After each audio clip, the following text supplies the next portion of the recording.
Spinach has 2.7 milligrams of iron per 100 grams, according to the United States Department of Agriculture. But most of that iron is locked behind oxalic acid, and studies estimate that only about 1.7% of it is actually absorbed by your body. That means the most famous iron food in history is, nutritionally speaking, kind of a fraud. And today, you are going to meet 7 plants growing in your backyard right now that contain more iron than spinach and, in most cases, deliver it to your bloodstream far more effectively. Here is how spinach got its reputation in the first place. Back in the 1870s, a German chemist analyzing the iron content of various vegetables reportedly misplaced a decimal point, making spinach appear to contain 10 times more iron than it actually does. That error went uncorrected for decades, and then in 1929, a cartoon sailor named Popeye started squeezing open cans of spinach and punching villains into next week, and the myth was cemented into popular culture so deeply that we still believe it today. Meanwhile, the real iron champions have been sitting in your yard the entire time, getting mowed over, sprayed with herbicide, and ripped out by the roots. Most of them are free, organic by default if your lawn is chemical-free, and require absolutely zero cultivation. They just show up. So let us count them down, starting at number 7. And stick around because number 5 on this list does not just contain iron, it contains compounds that actually force your gut to absorb more minerals from everything you eat. And number 1 was declared by the New York Botanical Garden to be higher in iron and zinc than any domestic green we grow on purpose. Number 7 is the dandelion, Taraxacum officinale, and it comes in at 3.1 milligrams of iron per 100 grams raw. That is USDA verified data, not folk medicine, not a blog post. 3.1 milligrams, which already beats spinach gram for gram. But the real advantage is what comes packaged with that iron. Dandelion greens are loaded with vitamins A, C, and K, and that vitamin C actively helps your body absorb the non-heme iron in the leaves. Spinach does not do that. Spinach gives you iron and then locks it up with oxalic acid. Dandelion gives you iron and then hands you the key. This plant has been used in traditional Chinese medicine and European folk medicine for centuries as a blood-building tonic, and every single part of it is edible. The leaves go in salads, the roots can be roasted into a surprisingly decent coffee substitute, and the flowers make tea or fritters. Most people look at a dandelion and see a nuisance. What they are actually looking at is one of the most nutrient-dense greens on their entire property, and they are paying money to poison it. Number 6 is stinging nettle, Urtica dioica, and this one requires a small disclaimer. Yes, it stings, but that is a temporary inconvenience with a permanent payoff. Fresh blanched nettle contains about 1.6 milligrams of iron per 100 grams, which sounds modest until you realize that drying the leaves concentrates the iron dramatically. Studies report dried nettle leaves containing anywhere from 112 to 526 milligrams of iron per kilogram. That is an enormous range, but even the low end is significant. Nettle is one of the big 3 traditional European herbs for iron deficiency anemia, and its medicinal use is documented as far back as the Ebers Papyrus, around 1550 BCE, making it one of the oldest recorded medicinal plants in human history. Like dandelion, it comes with built-in vitamin C to boost iron uptake, and it is also a significant source of calcium, magnesium, and protein, with about 20% of its dry mass being minerals. Blanching or cooking neutralizes the sting completely. Then you can use nettle in tea, soup, pesto, or dry it for year-round access. You just have to pick it wearing gloves. That is the only barrier between you and one of the most mineral-dense plants on the planet. Number 5 is yellow dock, Rumex crispus, and this is the one I told you to wait for. Yellow dock root is one of the most commonly prescribed herbs in Western herbalism, specifically for iron deficiency anemia. And here is what makes it different from everything else on this list. It does not just contain iron.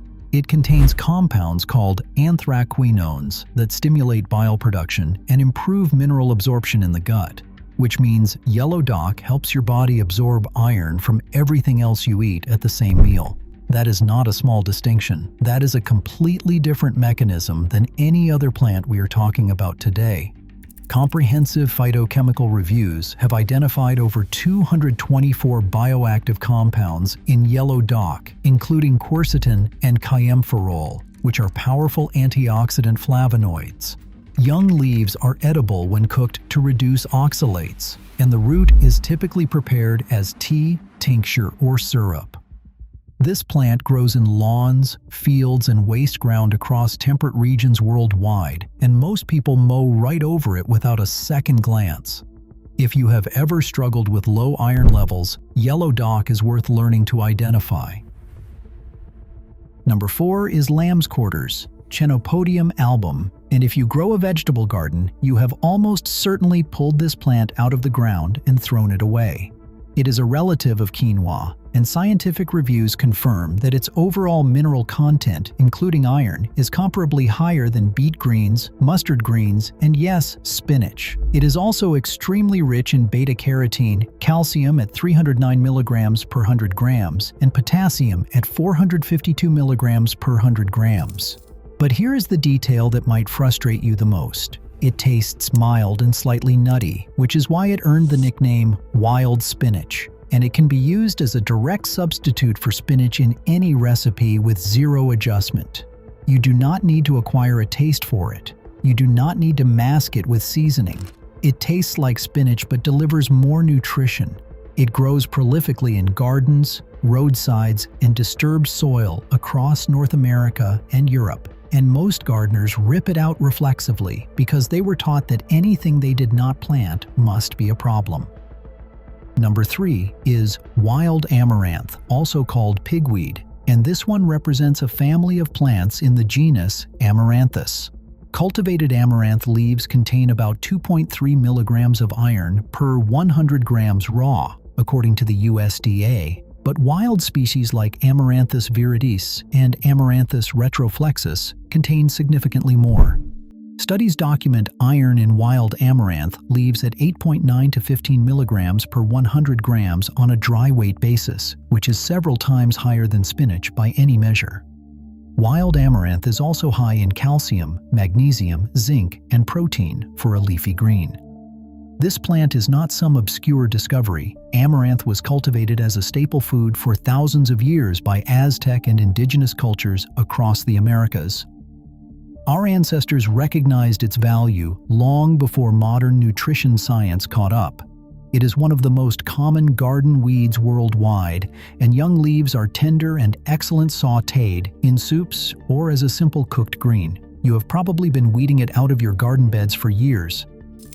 Number 2 is purslane, Portulaca oleracea, and this plant is a study in contradictions. In America, it is a nuisance weed. In Greece, Mexico, and across the Middle East, it is a prized culinary vegetable. The World Health Organization lists it among the most used medicinal plants globally. Its iron content starts at about 1.99 milligrams per 100 grams in young plants, but it increases significantly as the plant matures. The older specimens you are most likely to find sprawling across your garden paths may actually be the most nutritious. But iron is not even the headline here. Purslane is the richest plant source of omega-3 fatty acids of any leafy vegetable on Earth. That is extraordinarily rare for a land plant. It also contains vitamins A, C, and E, plus melatonin and betalain antioxidants. It has a succulent, crunchy texture and works beautifully raw in salads or cooked in stir-fries. Every summer, Americans spend effort eradicating a plant that the rest of the world goes out of its way to eat.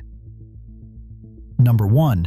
Chickweed, Stellaria media, the quiet champion that almost nobody has heard of. The New York Botanical Garden states plainly that chickweed is higher in iron and zinc than any of our domestic greens. Not some domestic greens, any of them. That means it beats everything you can buy at a grocery store. It is also packed with vitamin C at roughly 375 milligrams per 100 grams, which is far more than spinach provides. That vitamin C directly enhances iron absorption, creating a 1-2 punch that no cultivated green can match. Chickweed also contains calcium, magnesium, manganese, phosphorus, potassium, silicon, and zinc. Its flavor is mild and fresh, often compared to corn silk or baby spinach, and it is excellent raw in salads or layered into sandwiches. It thrives in cool weather and is often the first edible green available in late winter and early spring when nothing else is growing. This unassuming little plant that most people have never even noticed is quietly the most iron-dense green available to anyone with a patch of dirt. Now, a few practical notes that will help you get the most out of any of these plants. When you eat iron-rich greens, pairing them with a source of vitamin C, a squeeze of lemon juice, some diced tomato, or a few slices of bell pepper can boost iron absorption by up to 6 times. On the flip side, avoid drinking coffee, tea, or having dairy at the same meal, because all of these inhibit iron absorption. Cooking these greens reduces their oxalate content, which means even more of the iron they contain becomes available to your body. On the safety side, never forage from areas that have been treated with pesticides or herbicides, and avoid roadsides where heavy metal contamination from vehicle exhaust accumulates in the soil. Always achieve 100% positive identification before eating any wild plant. Use a reliable field guide or consult someone experienced. Some of these plants, including dock, purslane, and lamb's quarters, do contain oxalates, but cooking reduces those significantly. Introduce new wild foods gradually because some people do have sensitivities. Yellow dock root in particular should not be consumed in large quantities because it has a laxative effect. If you are pregnant, nursing, or taking medication, talk to your doctor before using wild plants medicinally. These 7 plants are not folklore, they are not fringe science, they are legitimate nutrition sources validated by USDA data, peer-reviewed research, and in some cases, thousands of years of documented use. Spinach got famous because of a clerical error and a cartoon character, while the real iron champions were growing in our yards the entire time, waiting to be recognized for what they actually are. The most powerful greens on the planet are not behind glass at a health food store priced at $8 a bunch. They are under your feet right now. So the next time you walk outside and see a dandelion, a patch of chickweed, or a sprawl of purslane creeping across your garden path, maybe do not reach for the herbicide, reach for a bowl instead. And if this changed how you think about your backyard, share it with someone who is still buying overpriced spinach at the supermarket. They deserve to know too.